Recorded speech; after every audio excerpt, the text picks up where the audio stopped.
Jeremias capítulo 21. A este povo dirás: assim diz o Senhor, eis que ponho diante de vós o caminho da vida e o caminho da morte. Versículo 8. As profecias dadas a Jeremias começaram a mostrar a sua veracidade. De uma forma persistente e muito clara, o profeta havia predito a futura destruição, caso o povo não se arrependesse dos seus maus caminhos. Porém, obstinados e insubmissos, os líderes do povo tinham sido os primeiros a negar-se a ouvir as palavras proféticas e encaminharam a nação rumo a uma guerra já vencida. Nabucodonosor foi escolhido por Deus como um vingador, e o momento de isso cumprir-se era chegado. Durante muito tempo, o profeta havia erguido o último chamado de Deus, sendo por isso ridicularizado e escarnecido. Então, ao ver os exércitos de Babilônia cercar a cidade, o rei Zedequias reconheceu pela primeira vez a autenticidade das palavras de Jeremias. Pergunta agora por nós ao Senhor. Contudo, era tarde demais. A invasão era inevitável e o cerco estava estabelecido. O que o Senhor havia dito que faria estava diante dos olhos de todo o povo. Contudo, novamente, ele colocou diante de todos a possibilidade de escolherem o caminho da vida.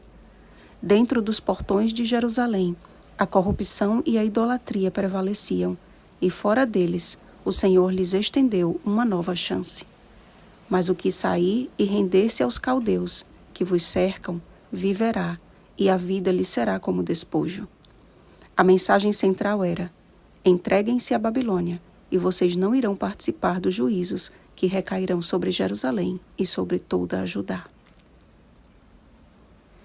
A história comprova que Babilônia assumiu o governo do mundo da época, e como cetro de ferro, Nabucodonosor ergueu o império que teve grande êxito por quase 70 anos. Porém, após esse período, Deus faria o seu povo sair de Babilônia e regressar para Jerusalém, o que nos mostra que, para cada fase da história, ele tem um chamado especial para o seu povo, que se resume na seguinte ordem: ouvi a palavra do Senhor. A escatologia bíblica nos revela, de uma maneira evidente e historicamente contundente, que as profecias para o tempo do fim iniciaram suas aplicações no ano de 1798, segundo o livro de Daniel e o livro de Apocalipse, profecias que estudaremos mais adiante. Desde 1798, não estamos diante de uma guerra entre nações apenas, mas de um conflito cósmico que revela seus últimos resultados. E semelhante ao término do jugo babilônico, o chamado do Senhor é que os seus filhos saiam da Babilônia contemporânea. Retirai-vos dela, povo meu, para não serdes cúmplices em seus pecados e para não participardes dos seus flagelos. Apocalipse capítulo 18, versículo 4. A situação dos seres humanos nos últimos dias é descrita por Paulo em sua segunda epístola a Timóteo, no capítulo 3, nos versículos 1 ao 5. E a sua advertência para todo filho de Deus é: foge também destes, porque estes resistem à verdade. São homens de todo corrompidos na mente, réprobos quanto à fé. 2 Timóteo capítulo 3, versículos 5 e 8. Da mesma forma que os que seguiram os falsos profetas e líderes foram punidos juntamente com eles na época de Jeremias, o mesmo se dará nestes últimos dias. O Espírito Santo tem apelado a cada coração.